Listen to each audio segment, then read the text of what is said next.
Lost my pen. All right, we'll call the meeting to order. Roll call. Mike Holden. Here. Michelle Hebner. Here. Tony Corpy. Jennifer Windows. Here. Ted Saxton here. Terry Murray. Here. Roxanne Skokstead Deach. Here. Kevin Grover. Here. Ella Barr Jeffries. Here. Please rise for the Pledge of Allegiance. I pledge allegiance to the flag of the United States of America and to the republic for which it stands, one nation, under God, indivisible, with liberty and justice for all.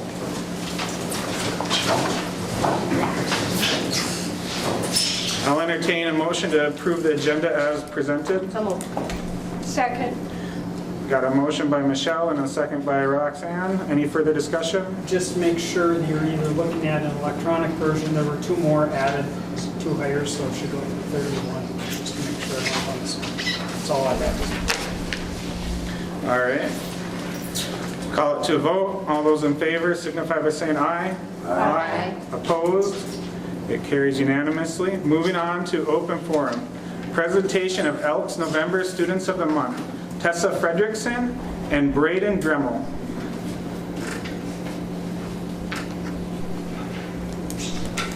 Tessa Fredrickson is the Elks November Female Student of the Month. Tessa is an outstanding student who has always challenged herself academically by choosing a demanding academic schedule of honors and concurrent enrollment classes here at Falls High School. She has been on the principal's list throughout her high school career.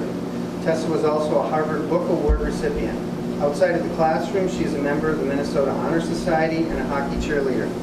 Tessa enjoys volunteering at Falls Elementary, working with students in our kindergarten computer classes. When not being actively involved at school, she works at Sammy's Pizza and the Thunderbird. Tessa is planning to attend a 4-year university in the fall to pursue a degree in marketing.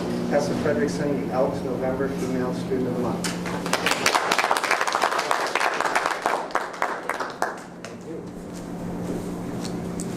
Braden.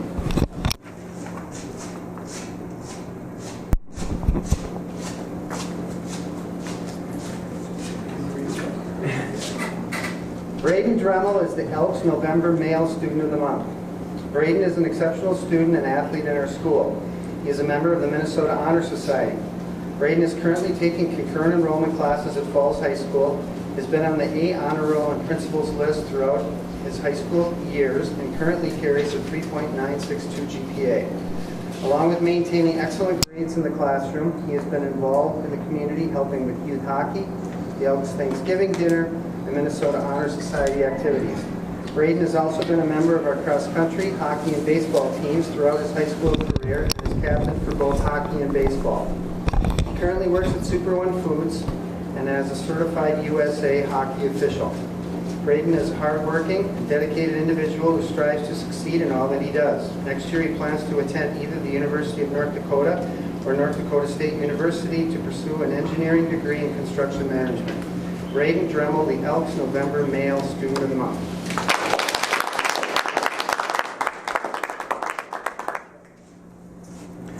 Open forum item number 2, presentation of Elks December Students of the Month. Macy Marcotte and Anthony Sari.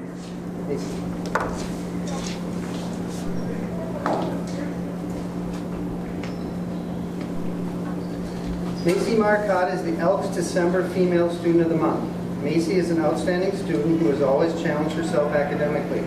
She has been on the principal's list, received the Academic Letter of Excellence Award, has been in concurrent enrollment classes, and is a member of the Minnesota Honor Society.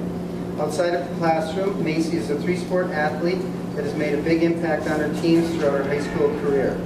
She is a captain and a member of the swimming and diving team, named to the all-section team, and was a 4-time section medalist. Macy is also captain and goalie of the hockey team and has played in the Stars of the North All-Star Games. In the spring, she plays on the softball team. When not being actively involved at school, Macy volunteers as a youth coach at the Food Shelf, Vacation Bible School leader, Community Cafe, Community Cancer Walk, the Minnesota Wild Leadership Summit, and in Mrs. Catron's 2nd grade classroom. During the summer months, she works as a lifeguard and teaches swimming lessons. Macy is planning to attend a 4-year university in the fall to pursue a degree in elementary education. Macy Marcotte, the Elks December Female Student of the Month.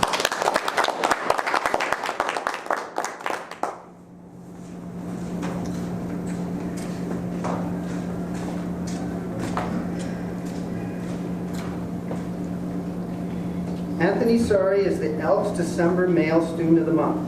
Anthony is an extraordinary student who is enrolled in concurrent enrollment classes, has been on the principal's list, academic letter winner, and carries a GPA over 4.0. He is a member of the Minnesota Honor Society as a student representative on the MHS board and a role model in our school.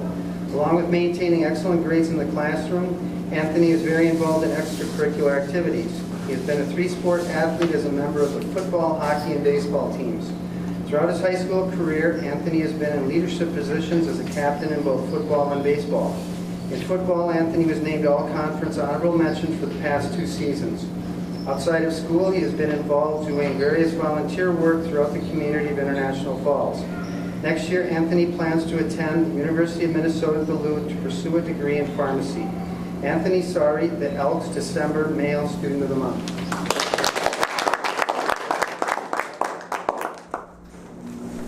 Open forum item number 3, presentation of diploma to Dominic Zappia, recent graduate of the ALC.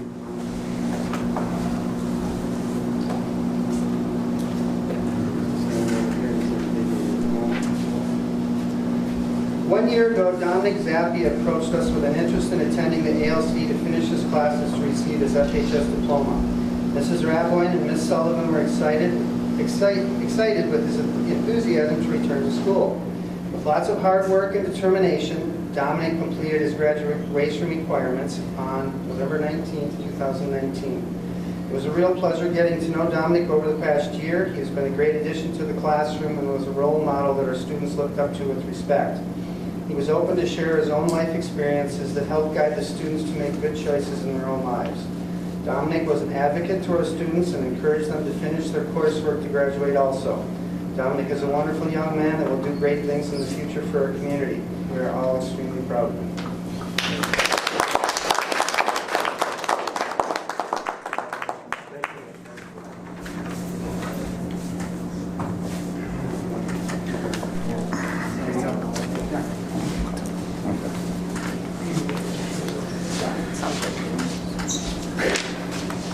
At the end of it. All right, moving on, I'll entertain a motion to approve the consent agenda as presented. Oh, anybody here for public open forum? Sure. I'll entertain a motion to approve the consent agenda as presented. So moved. Got a motion by Michelle and a second by Jen. Any further discussion? Oh, there is no further discussion. All right. Approve past meeting minutes for the regular school board meeting on November 18, 2019. Number 2, approve past meeting minutes for special board meeting on December 2nd, 2019. Approve current accounts payable due in the amount of $556,537.88. Approve payroll in the amount of $410,425.87 for the pay periods November 22nd and December 6th. Second reading of School Board Policy 416, Drug and Alcohol Testing. Second reading of School Board Policy 417, Chemical Use and Abuse. Second reading of School Board Policy 516, Student Medication. Second reading of School Board Policy 532, Use of Peace Officers and Crisis Teams. Second reading of School Board Policy 807, Health and Safety Policy. Second reading of School Board Policy 905, Advertising. First reading of School Board Policy 101, Legal Status of the School District. First reading of School Board Policy 508, Extended School Year for Students with IEPs. First reading of School Board Policy 514, Bullying Prohibition Policy. First reading of School Board Policy 522, Student Sex Non-Discrimination. First reading of School Board Policy 501, School Weapons Policy. First reading of School Board Policy 526, Hazing Prohibition. First reading of School Board Policy 502, Search of Students' Lockers, Persons, and Possessions. First reading of School Board Policy up for review 413, Harassment and Violence. First reading of School Board Policy 701.1, modification of school district budget. First reading of School Board Policy 534, unpaid meal charges. Accept resignation of Kevin Borman, assistant cook, effective 11/27/19. Acknowledge Corey Miggins as volunteer coach for girls basketball for 2019-2020 school year. Accept resignation of Tina Besh, payroll clerk, effective December 20, 2019. Receive first draft of International Falls Public Schools Employee Handbook. Approve Mindy Mayer and Justin Mayer as robotics team advisors for the 2019-2020 school year. Acknowledge Colt Dahlgren, Evan Johnson, and Jacob Clarity as volunteer robotic advisors for 2019-2020 school year. Approve increase of Colton Carlson custodian to full-time effective December 9, 2019. Approve hire of Aaron Gavin, assistant cook, effective December 10, 2019. Approve hire of Trella Nicodemus as paraprofessional, effective December 3, 2019. Approve hire of Tom Fuller as regular route bus driver, effective 12/17/2019. Approve a hire of Abby Russo as a paraprofessional, effective November 25th, 2019. I got a motion by Michelle and a second by Jen. Do you have anything you'd like to add, Kevin? I don't have any comments unless someone has a question. Nope. All right, hearing none, we'll call it to a vote. All those in favor signify by saying aye. Aye. Opposed? Carries unanimously. Moving on to action items. Resolution of acceptance and gifts and donations. I'll entertain a motion. I'll make that motion. I'll second. A motion by Mike and a second by Terry. Resolution for acceptance of gifts and donations. Whereas School Board Policy 706 establishes the guidelines for acceptance of gifts or donations to the district. Whereas International Falls School District Board encourages the support of district's educational programs through gifts or donations that meet the goals and objectives of the school district. Whereas Minnesota Statute 465.03 states the school board may accept a gift, grant, or device of real or personal property only by the adoption of a resolution approved by 2/3 of its members. Therefore, be it resolved, the School Board of International Falls Public Schools, ISD 361, accepts with appreciation the following gifts, donations, or grants received by the school district. Bronco Hall of Fame donation from Dean Blaze, $400. Falls Elementary from Wells Fargo Your Cause, $360. STEM Showcase Lunches from PCA of International Falls, $500. 6th to 8th grade planners from an anonymous donor, $300.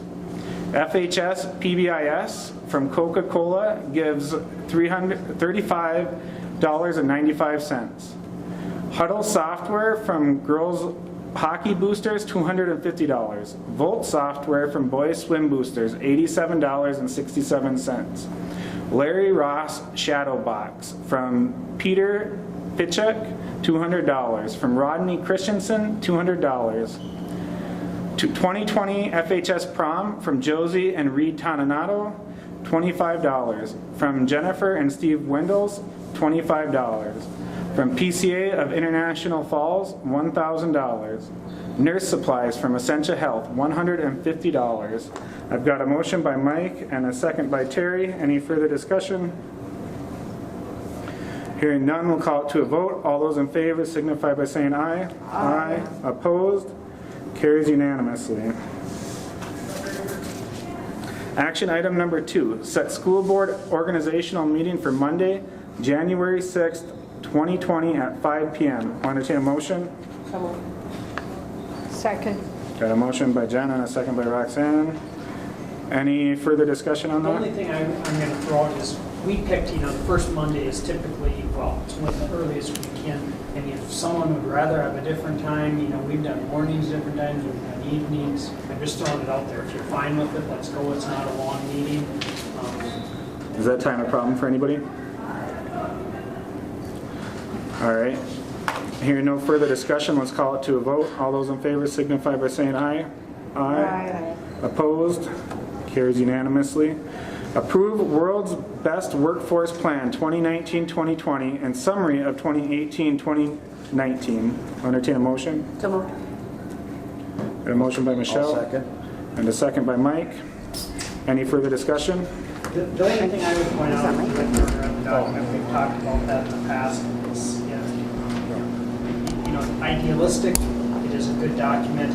If you happen to look at the district goals, which we just got notified about 2 weeks ago, we had to remodify our QComp goals. They would not take an OR statement, so we resubmitted those. Those are in this plan again. Technically haven't been approved, but I think with their guidance from the Department of Ed, it's going to pass. But we had an OR statement where a kid could meet it 2 ways. They wouldn't take it. It had to be either one or the other, cut and dry. So we picked one, used it again, star, and that's what it's at. So it's in place, and Okay. Just to clarify for the record, the second was by Terry. I have Michelle and Mike, is that right? I thought it was Terry. Terry. They sound the same on that looking at it. Terry. All right, any further discussion from anybody else on the board? Hearing none, we'll call it to a vote. All those in favor signify by saying aye. Aye. Opposed? It carries unanimously. Approve option A from Board Facility Committee for FES boiler/air exchange project. I'll entertain a motion. I'll make that motion. I'll second. I got a motion by Mike and a second by Terry. If I can give, and representatives from Shannon's are here, if you have more specific questions, but if you look at, there's an option A, B, and C in your packet. And for the most part, it's an overview. To give you just a little, and feel free if I say something inappropriate to jab or step in, but option A for the most part, A and B are very similar. Option A has rooftop air exchange units that have gas burners in them to like preheat, or I'm going to say in fall and spring when it's not overly cold, they can provide probably enough heat into the room. As the year goes on, we get to this time of year, the boilers actually then pick up the slack and reheat the air and provide additional heat. So it's actually 2 sources. It's the gas units on top as well as the boilers in the boiler room. The option B is similar, but it is all heated by our boilers. And so the air that comes in, there's like a box, if I'm right, that the boilers heat the air, as well as adding additional heat when needed. The downside, in my opinion, the downside, both are good, don't get me wrong, is if we ever had a major issue with boilers, we have no backup. Where the other, and again, pumps, whatever, anything can have issues. But the reason the facility committee is going with, I'm going to say, 8, and again, 8 and C are all great options. But was for a little bit of redundancy. And again, boilers, there's I think 3 boilers in each case. So again, there's redundancy, there's adequate, there's some that are high efficiency, there's one that is I think just irregular, which would run and be more efficient at certain times. So I guess what we're looking for is a conceptual okay so that they can, whichever one you go with. Example C is a geothermal. Is it a water pumping type? Again, not saying, but I just don't think, again, we want to go that. We have room, that was one of the things. Just, you don't see it. I'm going to say it was the latest thing going in every new school that was built and this and that. They'd be a little more comfortable. There's pumps and different things that, again, more maintenance long-term down the road. Obviously, the up to it would be is you're getting a lot of savings or possible savings, from using heat in the ground and cooling in the ground. But the flip side, will we save long-term and save, I guess we were not comfortable with go on that road. So went more conventional. If I'm not mistaken, the option that we chose also, or that we supported was also West Coast. Yep. And again, there's no, just ballpark numbers. Obviously, nothing's been bid or whatever. It was, I think, roughly in the ballpark of 3.3 million for option A. Option B, think was roughly 300,000 more, 3.6. And then option C is actually the most costly, roughly 4.2 up front. Whether you can save long-term and gain it back, we weren't really. So, in essence, looking for A is what we want to go with, and then it goes back to them to, in-depth put all the details, get the bidding documents ready, and then we will take it from there to actually, put it out for bid and bring it back to the board, obviously, to select a successful bidder. Ball rolling. Anything you guys want to add? That's it in a nutshell. Very, He did good, didn't he? very much in a nutshell. Anybody else have anything to discuss? All right, hearing none, we'll call it to a vote. All those in favor signify by saying aye. Aye. Opposed? Carries unanimously. Moving on to action item number 5, approve collective bargaining agreement between Local 331, Education Minnesota, and International Falls Public Schools for July 1st, 2019 to June 30th, 2021. I'll entertain a motion. I'll second. A motion by Michelle and a second by Mike. Further discussion? Okay. Hearing none, we'll call it to a vote. All those in favor signify by saying aye. Aye. Opposed? Carries unanimously. Administrative reports. Melissa Page. Our enrollments at 512 were up 5 from last month. Last month we were at 507. We're just winding down all of the staff of the month for December. So for December, Sean Johnson was nominated by Lainey Anderson, and he said, "I believe Sean should be nominated because she is one of the kindest people I know. She loves her students as her own. Her classroom radiates positivity and safety for the students. I truly love working with her." Then we had Erin Rousseau nominated, who is a paraprofessional at Falls Elementary School. She was nominated by Mrs. Taylor. And Mrs. Taylor said, "Erin has the biggest heart. Mrs. Erin works so hard and loves our kids unconditionally. She's a team player and is always willing to help out where needed. She's amazing. I'm so thankful she's with me this year." And then Heidi Porter is another paraprofessional. She was nominated by Christy Levine. And Christy said, "Heidi is the most energetic, kind, welcoming, and hardworking person I've ever worked with. She's always willing to jump in and lend a hand where it is needed. She's so caring with each child she comes across. For these reasons, I believe she should be considered for this award." And then John Reller, who's also a paraprofessional, was nominated by Kim McDonald. And Kim said, "I'd like to nominate John Reller for Staff Member of the Month because of the compassion he shows towards students. To me, when a person shows compassion and genuine interest in their students, it goes a long way to show the kind of person they are. I've noticed in the past few years that John truly wants to see kids succeed, have fun, and interact in a positive way. It shows through his kindness and consistent effort in helping them learn and play in the playground. Most recently, John was responsible for making it possible for a young man's dream come true to make a Bronco touchdown. He spoke with the Bronco and Sub East coaches to coordinate this effort. Both teams were fully on board. This kind deed created a ripple effect that sparked positive energy with the players, fans, and throughout the community and beyond. Just one small gesture can truly have a big impact. Thanks for all you do, John." And our last nominee was Jeannie Strand, and she was nominated by both Jody Hamilton and Jill Catron. And Jody said, "Jeannie Strand is a dedicated and talented teacher. Every year she puts together amazing Christmas and spring concerts. She puts in extra time, hard work, and lots of love into performances. Jeannie cares about kids. She encourages students to visit her in her room while waiting for the bus rounds. Jeannie is also musically talented. Way to shine, Mrs. Strand." And Mrs. Capron wrote about Mrs. Strand. "Mrs. Strand is a marvelous music teacher. The children are always eager to go to class. She greets them with a friendly smile. Her enthusiasm is a joy to be around. She exposes her students to a wide variety of musical experiences as they learn how to play musical instruments, dance to the beat of music, and sing joyfully. She puts on memorable concerts with class and an abundance of patience. She has also played a major planning role in the end of the year school carnival. Her outstanding organizational skills and creative planning make it a hit every year. Thanks for making this such a fun event and sharing your love of music." Those were our December staff of the month. And then we're just winding down for Christmas, and we have relay recess on Friday, and we will be honoring a student at our school who has end-stage cancer at relay recess. So. Thank you very much. Tim Everson, secondary principal. Our enrollment's at 555. We're actually up 6 from last month, and we're down 7 from last year.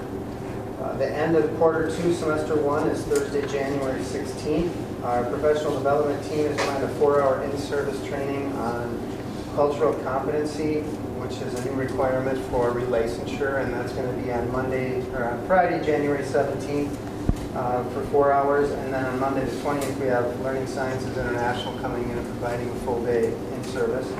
And our aftercare and activity update, we're in the process right now of writing grants so that we can get our, they're called pro-social activities, so clean activities at night can get going. We're hoping to run one a month, and it'll be adult supervised, and one a week. And we hope to get going by the end of January. We have reached out to Dave Baker. I spoke with him on the phone. I talked to the hospital. We're going to start reaching out to local agencies for support or organizations, and then look at the grants in. A lot of these grants are due at the end of December, and we worked last week, and we have 2 for sure we're going to send in. We'll have 1 more in January. And we have reached out to Fort Francis to see what's available to adolescents over there, and maybe there's a possibility we can partner on some of these things and better serve the kids in our area, regardless of what side of the river they're on. That's all I have. Thank you. Moving on, Kevin Grover, superintendent. Okay, first of all, just giving you a heads up, we are actually meeting with the responders in the local area that helped us in an emergency situation. Actually, tomorrow at 10, we're going to come back, debrief and work on, what went well, what could be changed. More on the bigger groups. There's other things that are more specific to things we do internally that is not part of that meeting. One of the school business. But anyway, I just wanted you aware, walking in the loop and obviously learning from our situation, improving what we do is a goal. And again, we're all, it's something we talked about from day one of coming back together, but it's maybe everyone before it gets too far down the road. So that.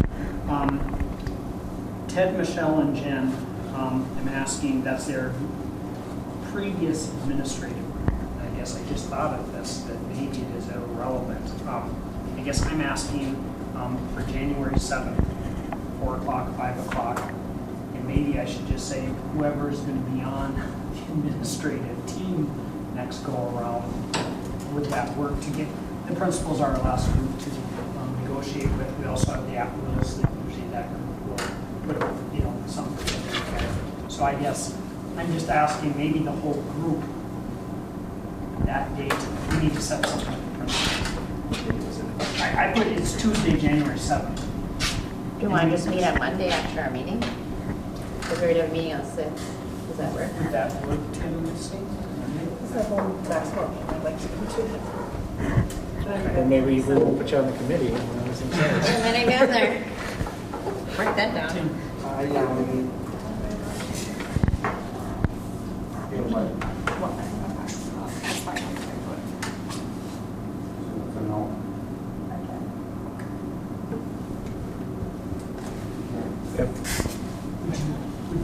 Would you want to do, could anyone do 4, like 4 to 5 prior? If we do it before, then it's got to be us 3 then, right? So, which I'm fine with, right? I'm just saying, because the other people wouldn't be appointed at that time. If you mean on, if we're on the 6th, yeah, so we wouldn't have changed it. So. Maybe with that, I don't know, Jen, what your schedule. That part. Would that work till 4 to 5, and then we'll do our meeting? I mean, at least gets us going. 4 to 5 on Monday. No, they'll do it because we haven't had our meeting yet, so there's still a committee. Okay, that works. Okay, perfect. Next thing, and this is kind of outside the box, and Mr. Everson came to talk to me, I don't know, about a week ago.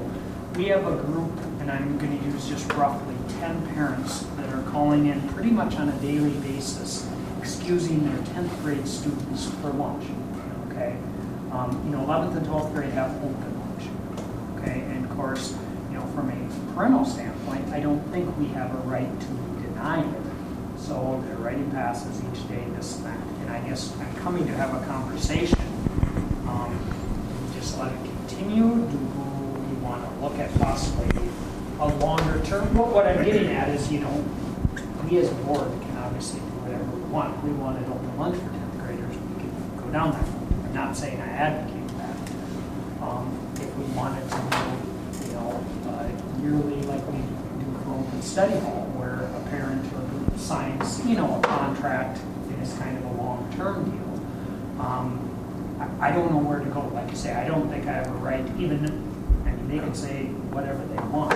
Are the kids coming back on time? Yeah, they're coming back, but it's just right now, every day secretaries are writing, taking the same phone call. Of course, can't we do this for a month at a time? Or, parents are, and I just went, let us talk about it. I don't know what the group thinks. Obviously, I would love to have.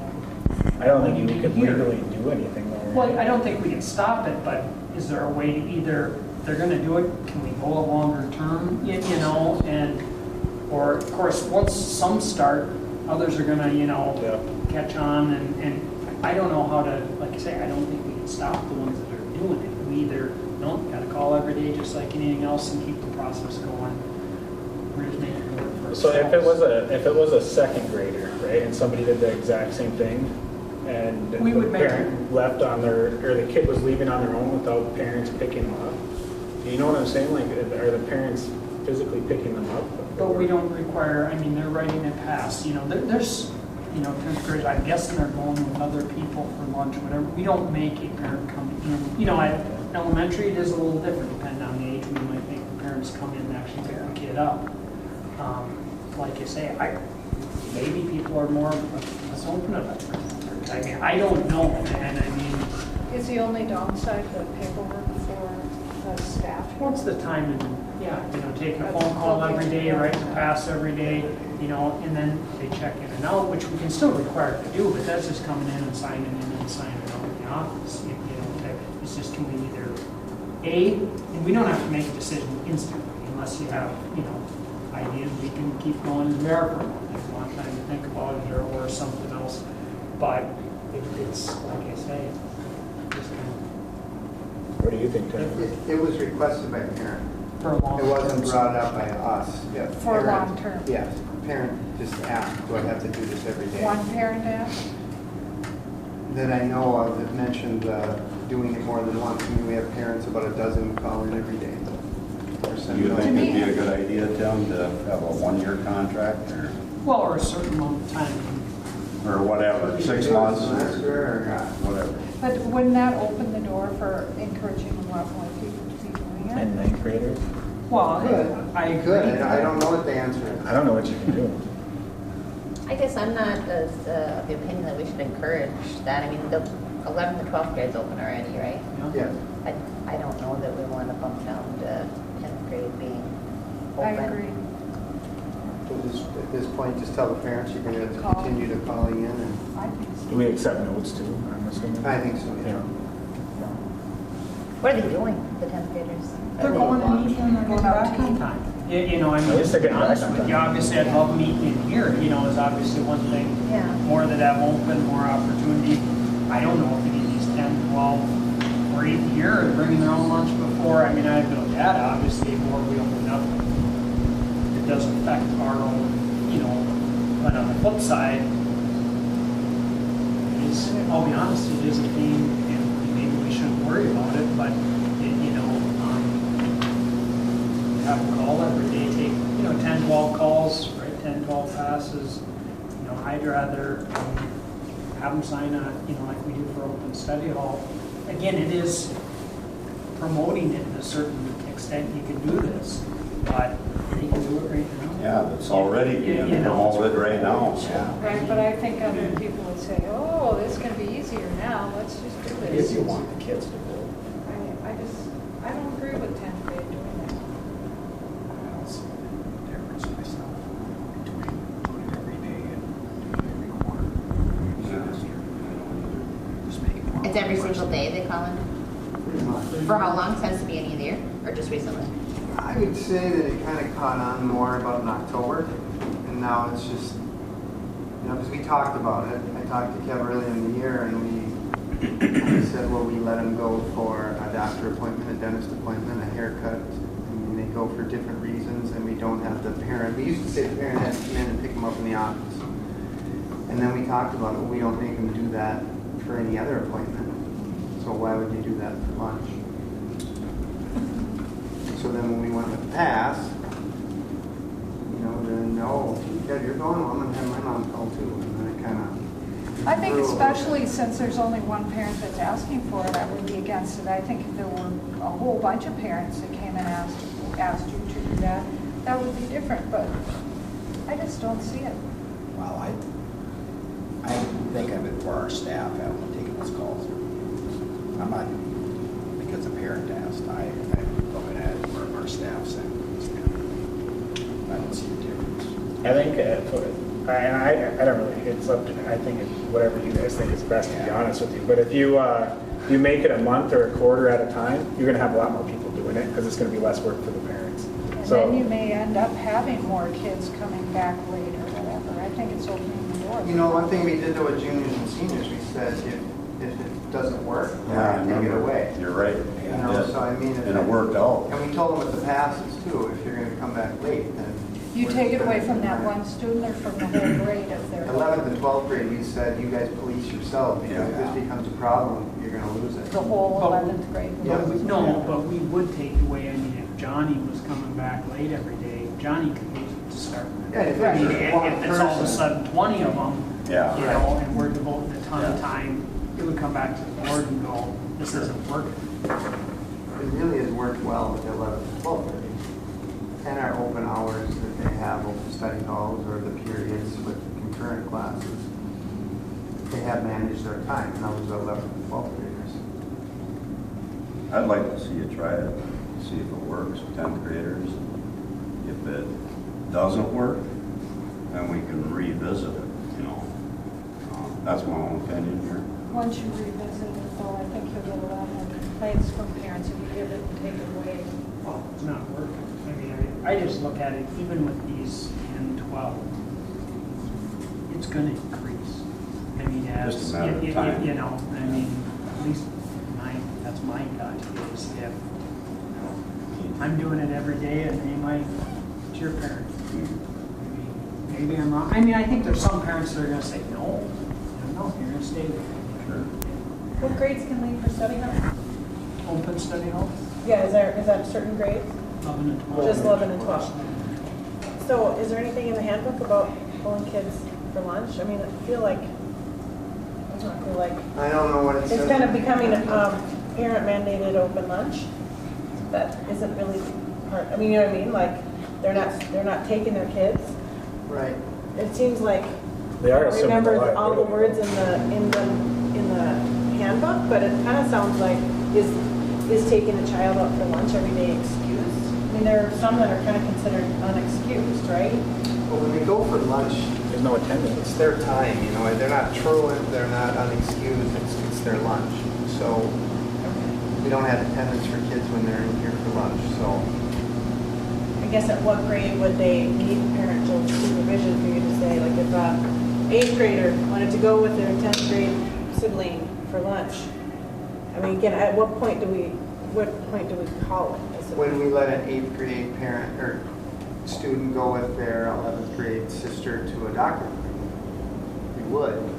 See, and that's what Kevin and I talked about. It was like, well, we're requiring it for one, but then we're letting them walk out of the door all day long and not questioning other appointments. Theoretically, not just Jen, if you called and said, I want my kid, home today at, Yeah.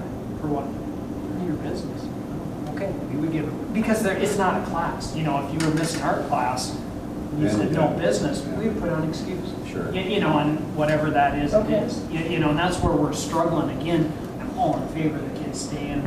Likelihood of something happening is less when they're here, you know, than behind. But on the flip side, I don't think we can say no to these families. I mean, I can ask for legal opinion, but I don't think it's worth that battle, to be honest. I don't think we have to say no, but I think we should make them call anytime then you want to do it. And it's, yeah, I know it's hard on the staff, but I think then that will at least keep it down a bit.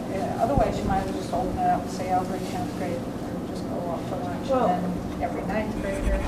If my child had a therapy appointment twice a week, I'd call on Monday and say, I need a pass for Anna on Tuesday and Yeah, and we'd say Thursday. So I yes. just don't, it feels as though it's an arbitrary, you have to make, in this instance, we're making them call every day. Really, I think you want the kids in class, and it's a closed lunch, and it's kind of people going around it, and I kind of agree with Ted that if you feel, whatever you feel is appropriate is, I trust you, but it's kind of confusing, you know, what we can think about, whether we can call at the beginning of the week or we can call at the beginning of the month versus calling every day. And I see it's a lot of work. And I mean, to be honest, if someone had, just say they're in a car accident and they had to go for a week after a week or something, we would do something long term. You know, and that is a different situation, don't get me wrong.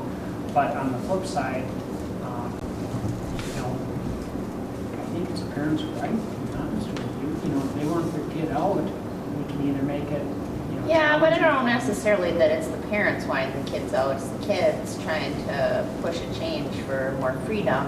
And I mean, we gave them more freedoms in 11th and 12th grade. I think that it's, I mean, they can wait till they get to 11th and 12th grade to have their free time.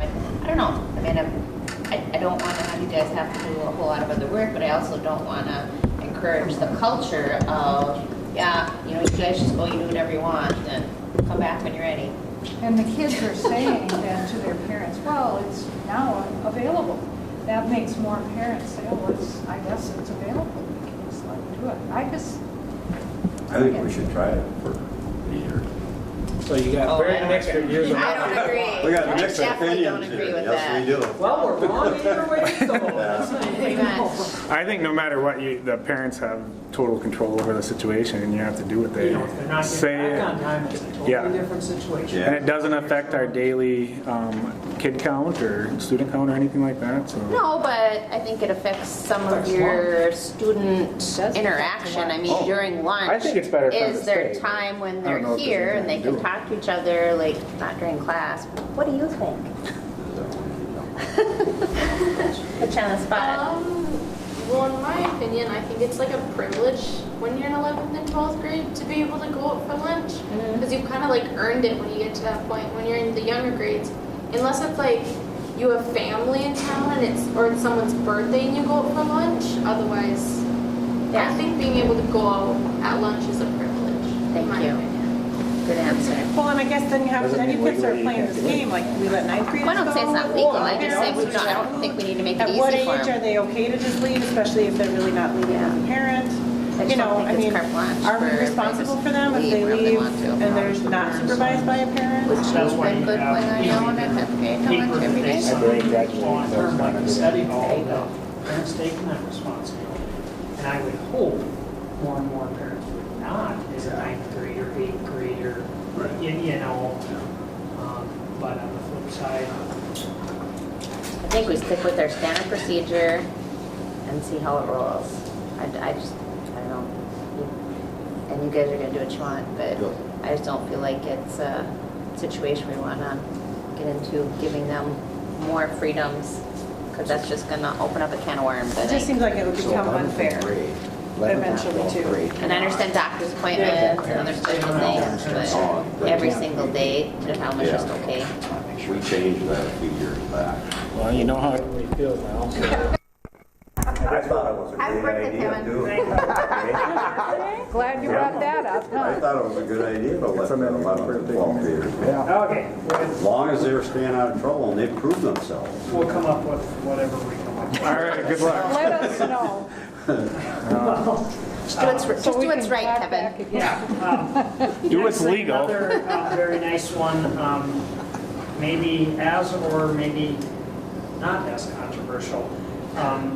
We have a pile of trophies upstairs, and part of the system that's going out here is they did get money to archive, and I believe it's done now, where they took and had a photographer take a picture of each of the I'm going to call it significant trophies that we have stored upstairs. They're not state champions, those would be out here, but, runner-up, second place. I don't think they went even farther, third, fourth, whatever.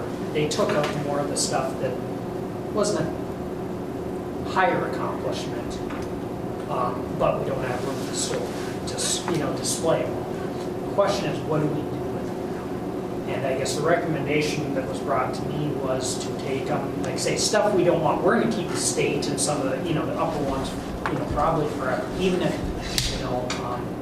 can't be displayed here. If there was a region champ, I think we would keep it. But state, of course, it's always going to be displayed. We'll make more room if we need to or whatever.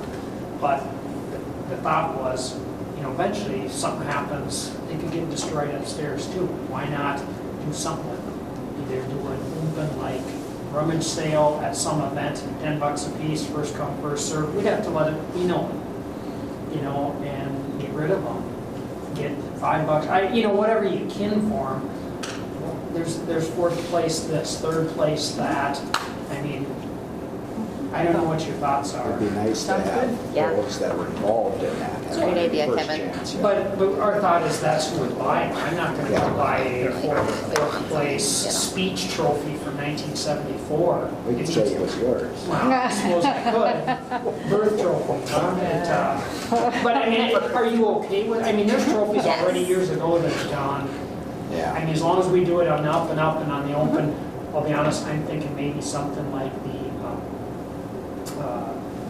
Boosters does the basketball tournament in the spring over the Easter Hall.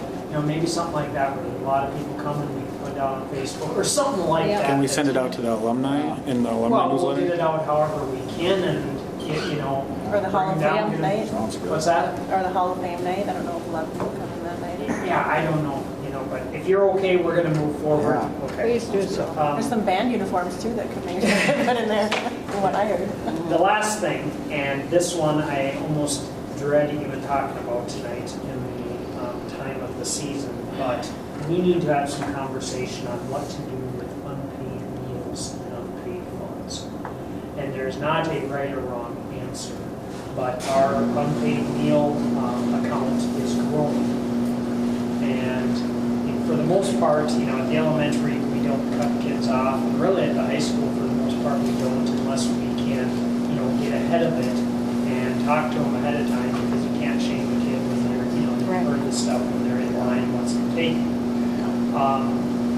But not just this, there's some other unpaid fees, this and that. And How much is it growing Well, from? it's up to roughly 6,200 right now. And last year it was about, Well, it's grown, I think, 1,000, 2,000 already this year. Already this year, oh we're my not. gosh. Of course, it's one of those deals, what are we gonna do, and I guess. What's currently being done, like, 'cause I read that policy. We call, we've sent bills, we've called them, eventually people quit. Michelle, like with the food stuff, as a lot of people are good, don't get me wrong, the majority are good about, oh, I'm behind, of course, we've probably all gotten calls from time to time, whatever.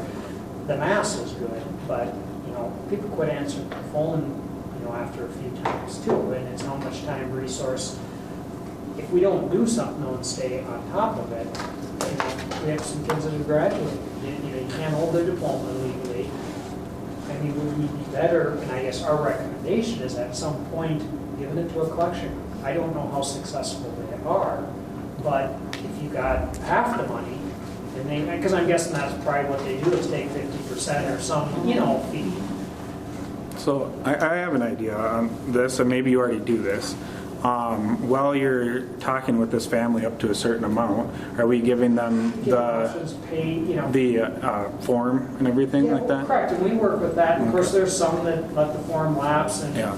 So I would think that if they don't return the form to us, I wouldn't want to cut the children off from eating, but I would at least, if we've given them the opportunity to fill out the form, we can send them to collections. But to me, it would be a super bad idea to not feed them, I guess is what I'm saying. I know that's We bad don't do because. that, but. Yeah, so if we sent them the form and did everything we can do to try to get them to pay, if we send them to collections, we're still going to feed them in the meantime. You're talking about free and reduced meal form, Yes, right? yep. Okay. The policy, are we following the policy right now, where at 30 days we give them this, at Yes. 45 most days we part. give them this, and then we send to collections? Well, no, we haven't went to collections. Okay. I thought those were discussed a while ago, didn't we? That's what we're Yeah, gonna we do talked legally, about that was what was recommended. Well, we've talked about different things. You know, the other thing that has come out, and again, there's schools that have had, you know, what we call the Angel Fund, different things like that, which is great if you have someone come along that has a large amount of money, but how do you apply that as well? You know, I mean, if someone gave us $10,000 right now, I mean, would we wipe everyone's out? I mean, there's people that, I'm gonna say, make good money because they work for us, and I know what they make, that have, you know, I don't think that's right to a certain extent. And then the other thing is they say, as things like that happen, which is good gesture, it seems like accounts grow too. You know, if someone's gonna bail me out, you know, and again, some are legit families that can't afford it. You know, they should be in our operating and so forth. Is it larger numbers of families or about the same number of families in ongoing? Well, It keeps growing. Or does it, so you're saying it's like a variety of things? It's a variety of things. Like So for that. instance, I gave it to them. there's 12 adults past due. There's 134 students that do not qualify for free and reduced that have past due. And then there's different ranges from, you know, obviously 0 to 20, not something we're going to do right now, you know, keep notifying, and those are probably hopefully, you know, the ones that are down in the 100 to 500 range, they've had notifications, they've had calls, they've had. $100 to I just don't $500 understand why you don't range. just go with policy and send it to collections. Okay, it's- I mean, like, that's kind of, And again, that policy is, well, it's technically not adopted, it's in the handbook. oh, it's a new one. Well, the handbook will be approved next month. And we Okay. will, Is there- But it wasn't the same as last year, Well- that policy. No, we have not, I don't think we've done collections in, No, we don't have a collections contract, but what we've done is we've upped it. The new policy is written that after 45 days, if they do not attempt to get back to us or try to start making payments, we will send it to collections. If after collections, after 45 days is unsuccessful, we will either take them to conciliation court or we will put it on their credit.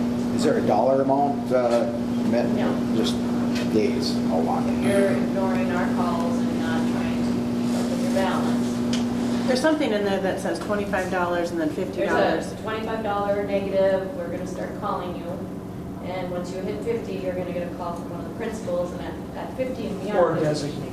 Yeah. If you do not start calling us back and working out a workout plan, a payment plan, then we're going to send it to collections.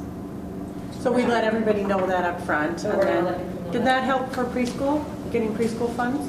We But got some. We I don't gotta think do some. they've So, done it. and I think that's, Yeah, they some got of them we're gonna have to. No, but they got more. Because we're never gonna get collected. Yeah. Could you explain the adult part to me? The first I'm thing just you telling you, said? there's 12 adults. 12 because- adults, like Staff. staff. And again, we can't treat them, we do, if you look in the handbook, there is language that if someone suffers employment, we're gonna take past due out. But we just can't garner a paycheck.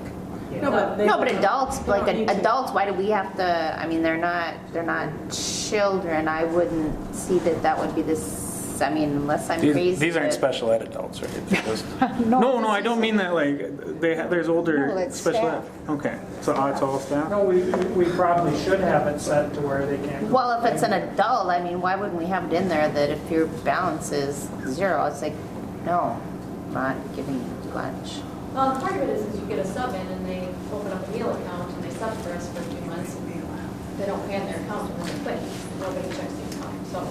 So similar with when a student leaves, we need to get it, part of this rework of the process is also reworking our internal process so that when staff leave and or students leave, we check the balance and we get, try to collect at the time that we set an appointment. And the new policy will have it so that we can garnish it from the employee's wages, but you have to have them notified, you have to have them sign on on it. You can't just garnish it. Wouldn't that be like when you, their first, Yes, like when when they It'll be part of their. part of their That'll be first the- signature? And yes. this is, The new this, onboarding. So this is gonna be in the policy that we, that's all Well, it's in the employee Yeah, handbook, and you'll so- notice there's signatures Put in, that part. on the back of for harassment. Yes. Have you gotten reasons when you call before they quit not, before they quit answering the calls? Have they given you any kind of reasons, like, Oh, they'll pay. Oh, they're gonna Okay. pay. And then some, again, Some are, many some have, have, some, you know, some it are hasn't working, been, you definitely, yes. Yes. okay, so Okay. it's in there, it'll get going when we approve next month, the handbook, assuming we approve the handbook. But I just wanted to, if there was feeling, no, we can't go down that route or something. Okay, that's all I have. Did the employee handbook come out of the HR? Correct. And of course, you can read, it's fairly generic in certain areas, but it's legally covering what we need to cover. Some of the more in-depth things we're gonna have to flush out. Okay. Is there a general report that was given us from that HR assessment? Correct, that's a piece, that was number one thing we should have and get in place. It came from that, you know, with us tweaking things that we had to change. All right, moving on to committee reports, Community Ed Advisory Board. The only thing I can give you there is I've asked Barb to get something put together to try and get an email or however they notify and get a like retreat for every person that's going to start on January 6th. You know, not a working meeting, so to speak, because, you know, but early on in the meet. Okay. Recreation Commission.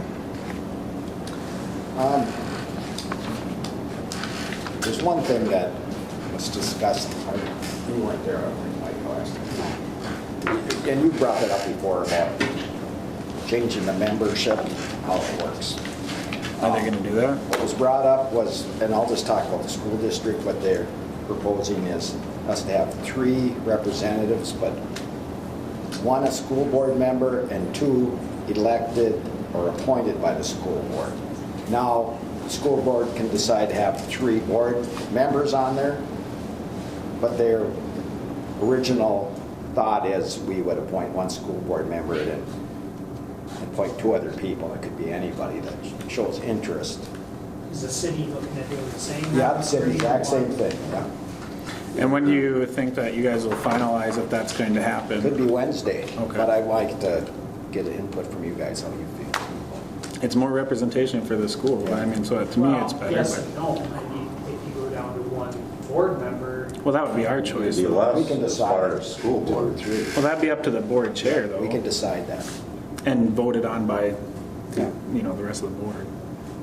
well, If I were doing, if I was the board chair again in this situation, I would ask if 3 board members first wanted to be on it, and then if only 2 came up, then appoint somebody from the general public. But How would you get that general person?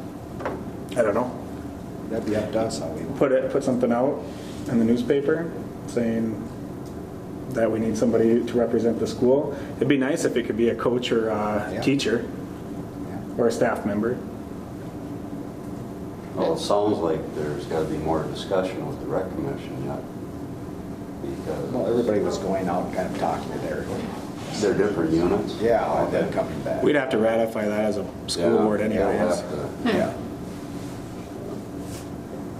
I thought it was a good idea to I have have all mixed feelings on it. represented. If we want 3 board members, we can get 3 board members that want to do it, then let's do it. Yeah, that'd be good. Give Three us school board opportunity to Well, I know have like 1 or 2. the last go around, 3 people had expressed interest in being on See, the, there you yeah, go. because Tony also was Yeah. interested in being, I can't remember if Jen was as well, but I know Tony was interested in being on it as well, so. So I think it'd be good for The us. current makeup is what? we have 2. 2.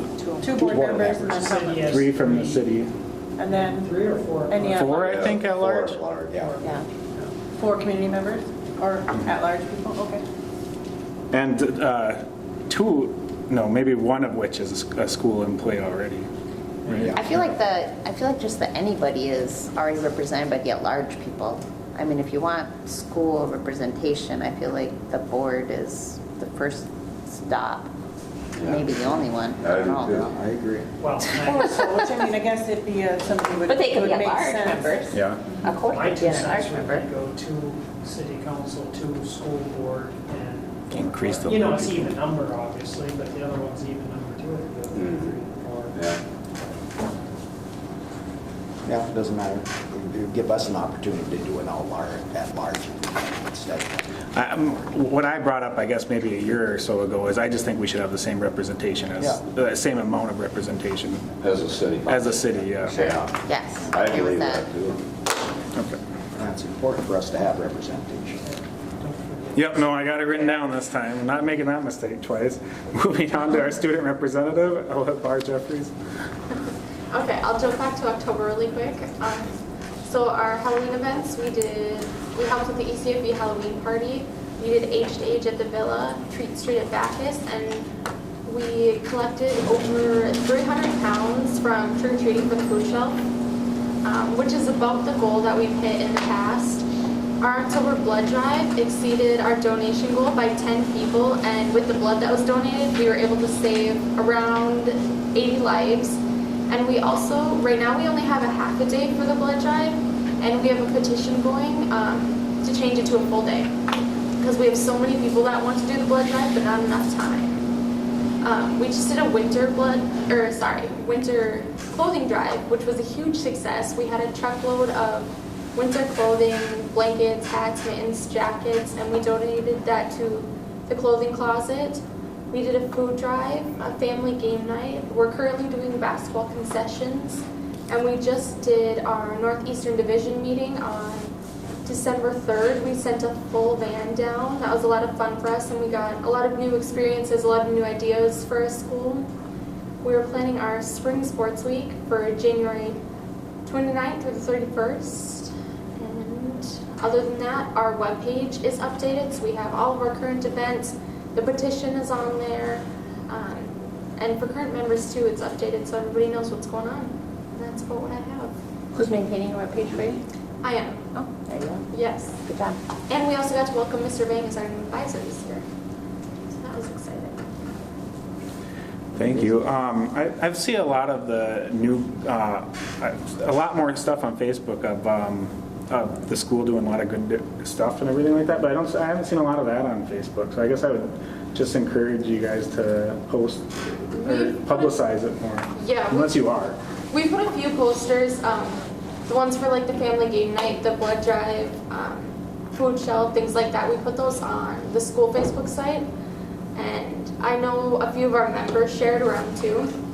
We try to get it out as much as we can. Because that's a lot of stuff you guys are doing. That's awesome. Okay, moving on to the birthday committee.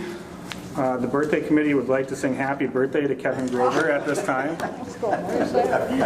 You started out, Kat. Ready? We have a truth and taxation meeting. It was the vice chair that brought it up. Birthday tonight. Happy birthday to you. Happy birthday to you. Happy birthday, dear Kevin. Happy birthday for you. 45. And many more. And that's the end of the report for the birthday committee. Moving on, what about, okay, we're gonna adjourn. All right, well, entertain a motion to adjourn at 6:05. Yes. Got a motion by Michelle and a second by Roxanne. Any further discussion? Oh, yes. All in favor? Aye. Opposed?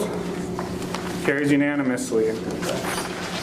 Call the Truth and Taxation meeting of ISD 361 to order. Roll call. Mike Holden. Here. Michelle Hebner. Present.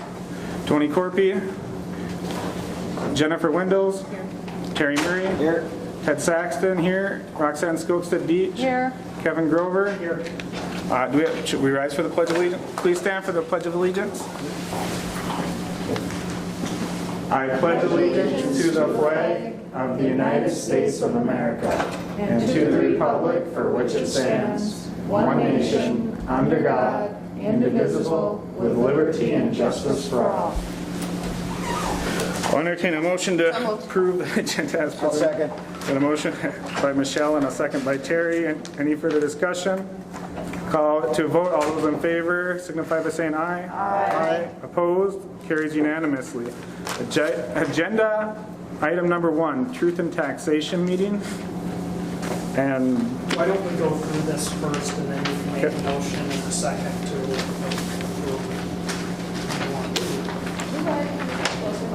For the most part, either electronically or here, these are the required files that we, pages that we have to get to. So the second, let me say the second page other than the first page is the intro, gives you the total levy for pay 2020, technically fiscal year 21. So it's actually, we're in fiscal year 20 right now.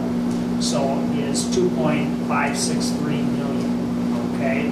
The 1920, which is this year's revenue, is approximately 11,602,000, and then combined for $14,166,111. Again, that is the comparison, and Stacy and I were talking about it today. It really doesn't make a lot of sense when you take what you're going to collect a year from now and add it to this year's revenue to get a total. You know, and I just need, you need to understand that, okay? So then the third sheet shows you the sources that this levy is coming from. And again, a comparison from, I'm going to say last year to this year, pay 19 compared to pay 2020, which is fiscal 20, fiscal 21. If you look on to flip that sheet, the third sheet is in numbers. Again, it's the same two comparison. Looking, I guess, to me, the more interesting piece, but again, not a lot of explanation, is down on the percent decrease. Overall, we're down 4.5%. Now, again, we're levying the max, okay? There's, I want to say, a million things that go into this. I mean, it could be some drop of students. It could be makeup in different categories, like community service. Obviously, the formula has went up, or the amount, you know, of aid from the state, you know, different. Majority is out of our control, other than if we can bring more students in, obviously that helps everything, not only general, but also levy. So, yeah, overall, we're down 4.5%, but again, we're levying the max, if you will.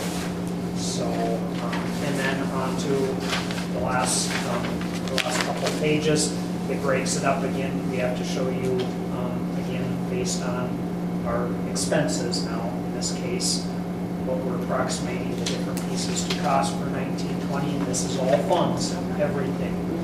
And then, I think on the back page, unless I goofed it up, is the revenue. That's expensive. And again, this is after we approved the levy. If someone wanted to come in and I think the city talked about the same thing, to sweep their taxes or whatever, that this really isn't the opportunity. It's, you know, are we levying the full amount? That's what we said we would do. We stand by it, and here's what it's going to be. Yes.